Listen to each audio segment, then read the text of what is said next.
Welcome back into the Rock Pod, presented by the Royal Oak, Michigan Chamber of Commerce. I am John Gay from Jagging Detroit Podcasts. I am Lisa Bibby, your local neighborhood realtor with Keller Williams Advantage. I am Andrea Arndt, an attorney at Dickinson Wright.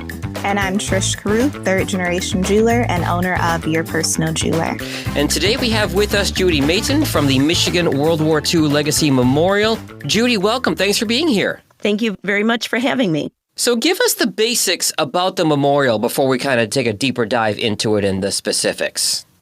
The Michigan World War II Legacy Memorial was actually started back as part of Honor Flight and grew into a standing memorial that is a statewide memorial that will be erected in Memorial Park here in Royal Oak, right in the heart of the arsenal of democracy, which is fitting since it's a World War II memorial.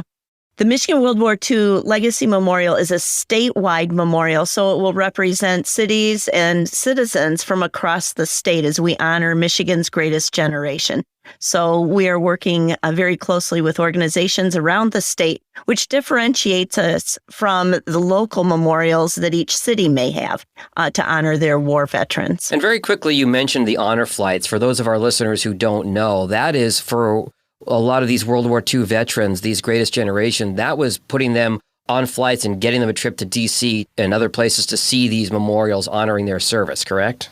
It was, and we actually started with Dave Cameron, who had heard about the honor flights and began the Michigan honor flight, called Honor Flight Michigan, because it was his desire to honor those veterans, to take them to Washington, D.C. to see that new memorial.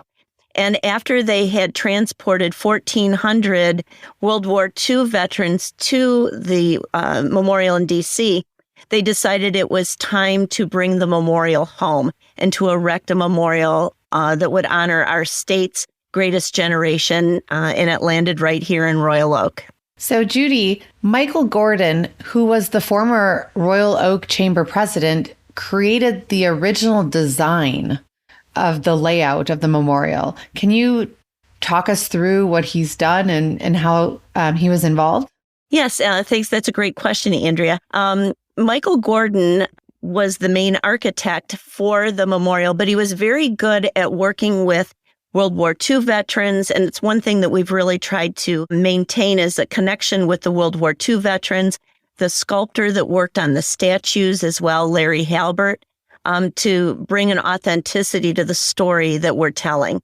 And so it's a very interactive memorial. It's not something that you just go to honor a past, but it engages you to think about not only the present, but our future. And I think Michael Gordon's genius is really evident as we look at the memorial itself, because there's different elements that take you to different times and different instances, not only historically, but now how we're inspired to maybe look at the future a little bit differently and our part in it. So you said it's very interactive. Is it interactive just for adults or for kids of various ages as well? It's interactive for all ages. So it's not just the historical pieces, but we try to also tell the story of every age, because everyone literally was engaged in World War II. There wasn't a life that wasn't affected by that war.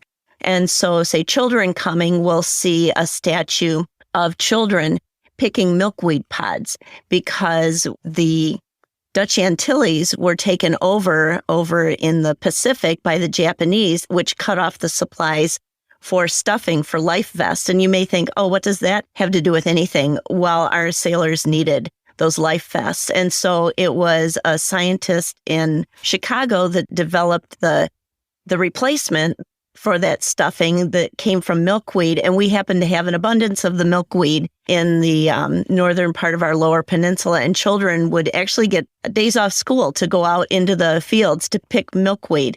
And so children were integral to that war effort and played other roles as well. So we tell that story, not only just the veterans, but we have Rosie the Riveter and the role of women. Every aspect of that historical time, we hope, is told with the different elements in the memorial itself. And I love that you guys used milkweed seeds for the stuffing, because I'm a big Monarch fan, so I'm trying to spread milkweed everywhere I go. I think that's a really great thing to have. And now there's a use for it.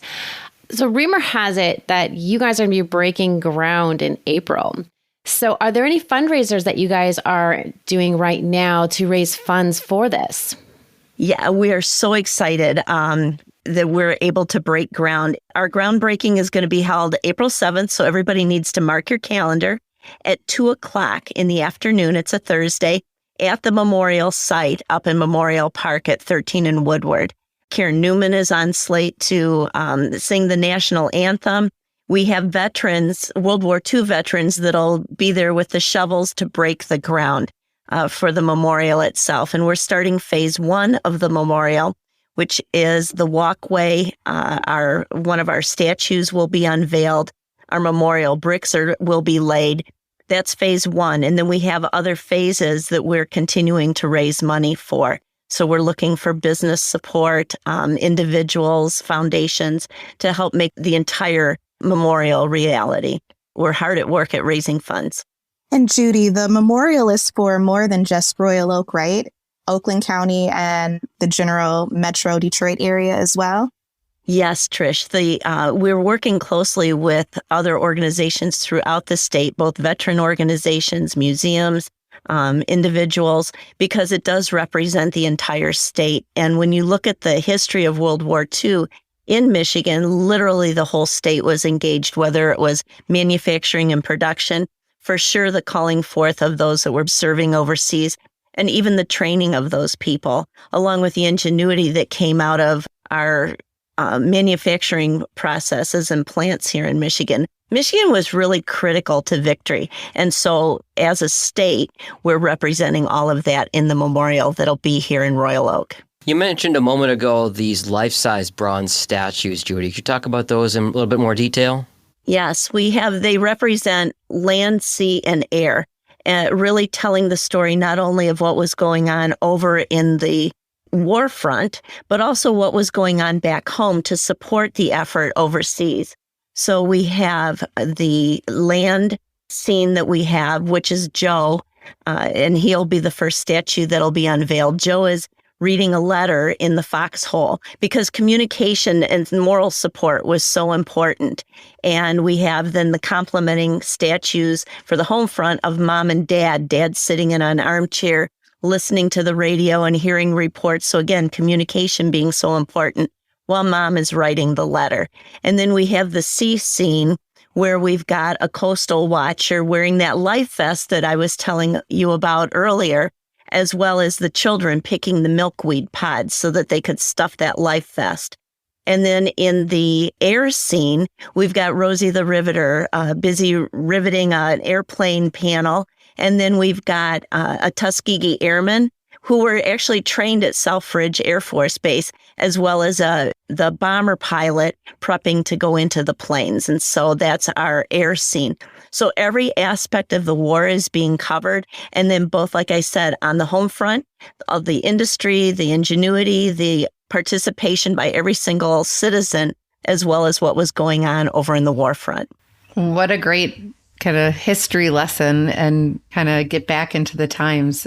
Very exciting. That's something too, Andrea. I'm glad you brought that up because one of the things that we've realized as we've been out at like Art in the Park and different activities in and around the city is when we're talking, especially to younger people, just kind of a lack of knowledge and depth of knowledge on that era and what went on and what the war was about and who was involved in it. And so we really see the importance of educating people, not just what happened in the past, but going forward so we don't repeat it again. And we hope that this memorial serves as that. What is that old cliche? Those who don't know history are doomed to repeat it. I'm butchering it a little bit, but something along those lines, right? Exactly. And it's so true. And especially now where you have so many of these veterans at this point, most of them are in their 80s, 90s, or higher, that unfortunately, they're not going to be with us for much longer. So getting their stories and having them around to share while they can, and then making sure that this is recorded for posterity is just so important, right? It is. It's very important. And, we can read about it in history books, but when you're sitting there with a veteran, I was sitting recently with Cliff Oliveris, who was telling me he was landed on D-Day on the beaches in Normandy. And he was telling me about the wooden bullets the Nazis were shooting at them, dipped in poison. I'd never heard about that in a history book. But here's Cliff telling us very clearly what went on, just as if we were running up those beaches along with him. And so if we lose that, we're going to lose a depth of understanding, I think, that's so important. Totally agree. Do you want to give us a little bit of history about the memorial, like when and how it got started? That's a great question, Andrea. And as I said, we started really at the end of Honor Flight, when the list was exhausted of taking veterans to Washington, D.C. And they realized that it was a dream to build the memorial here, to bring it home so that everyone could visit. And the memorial then was designed. They contacted Michael Gordon. Larry Halbert is the sculptor they connected with to design the life-size statues. And we really started raising funds at that point. And a board was put together. The 501c3 registrations were all transferred over to this new vision of the Michigan World War II Legacy Memorial. And at that point, they started raising funds. In 2013, Senator John Papageorge and Representative Jim Townsend worked through the legislative pieces to get unanimous support for recognizing the memorial as the state's official tribute, which then allows us to be able to raise funds across the state and really engage organizations. And so we're very thankful for that. And Governor Snyder signed those enactments for us so that we have those pieces. And then ever since, we've really been actively fundraising, getting businesses engaged and writing curriculum. We have an education coalition. We have other organizations and activities that we're connecting with to just slowly build raise the necessary funding to make the memorial a reality. Yeah, you mentioned the Education Coalition and their curriculum. So can you expand a little bit more on that and what they do? Sure, Lisa. The Education Coalition is made up of teachers all across the state. So we had teachers from the west side of the state, mid-state, and teachers here in the Metro Detroit area. And it was all under the leadership of Molly Gale, who is an instructor was at that time for the Warren Consolidated Schools, now works for Oakland Schools. And the teachers, and they also came from public school and private school, so it was a really great mix and collaboration, took the elements of the memorial itself and created interactive lesson plans that teachers can use within their classrooms, but also organizations, say you want to take your scout troop up to the memorial, that you can pull these lessons forward. They're also lined up with the core curriculum standards, so teachers out there can know that they're meeting certain benchmarks as required for their curriculum standards. We're just really excited because these lessons bring to life not only what happened in the past, but challenge students to think about their role in leadership in the future. So we're really excited about these lesson plans. That sounds like a fun field trip. I think it would be. So what are the main goals of the project? The main goals of the project, Trish, are really, I think they're multi-level here. We really want to honor the legacy of those that served, of those that stepped up in Michigan's greatest generation. But we also want to educate the future generations and celebrate freedom. I think a lot of times we might take for granted what we have here in the United States. It was interesting. My husband and I were able to travel before the pandemic to the Middle East. And we were driving down a street in Jordan, and I looked over. I actually snapped a picture of it. There was a picture of Rosie the Riveter that somebody had painted on the graffitied onto the wall of one of the sidewalks. And I thought, wow. But she was a symbol of hope for the women over in the Middle East. And I thought, what a really cool symbol. I don't know that we realize here in the United States the influence we have around the world. And so I think that's one of the pieces, too, that we really want to celebrate here is what our country means to the others in the world, and then our role and responsibility in that. And so that's a very big piece. And then also to recognize how World War II and the innovations of World War II really propelled us into the industrial age that we're in right now and the advances that came out of that conflict and tragedy and whatnot. But there was good that came out of it too. So, well, it's nice to have at least a little bit of positivity around this horrible world event. I understand that there will be a walkway with inscribed brick pavers. Can you tell me a little bit about these and how the veterans have reacted to being able to have their names at the memorial? Yes, Andrea, I think it's, we have over 1,400 bricks that we will have as part of our walkway, and people are still able to purchase the bricks as well. When you look at those bricks, every brick tells a story. And so we've got family members who are remembering loved ones that served in the war. We also have organizations, the UAW and different local organizations, the American Legion, the VFW, have bricks as well to represent their service and what their organizations gave to the war effort. But as you pick up these bricks, you realize that they're people. It just isn't an event that you read about in past, but there were individuals that sacrificed, that they gave everything that they had for this effort. There was one brick I know I came across. It was a priest, and I thought it was odd that he had this whole story on his brick, and what it was is I actually Googled his name because it was fascinating to me. He actually set up the radio equipment for WWJ when they started broadcasting. He helped mine the beryllium over in India. He was a missionary, but there was a little bit more to his story. And so, he was collecting intel. He was mining this beryllium and finding beryllium for what would ultimately be the atomic bomb. But here's just this name on a brick. And there's this whole backstory. And I thought every single brick is like that. I found a brick for my neighbor across the street, and I had no clue that he and his brothers had served in the war and what they did. So it's very personal, and it's really quite an honor when you see these bricks to be able to put names and faces to what went on in the past, and to realize that I have a role to play too, that each one of us has a role to play in our world. And so that walkway is really important. And it's especially important to the veterans whose buddies are there or their name is in the walkway. So we're very honored with that. You mentioned that they can purchase a brick.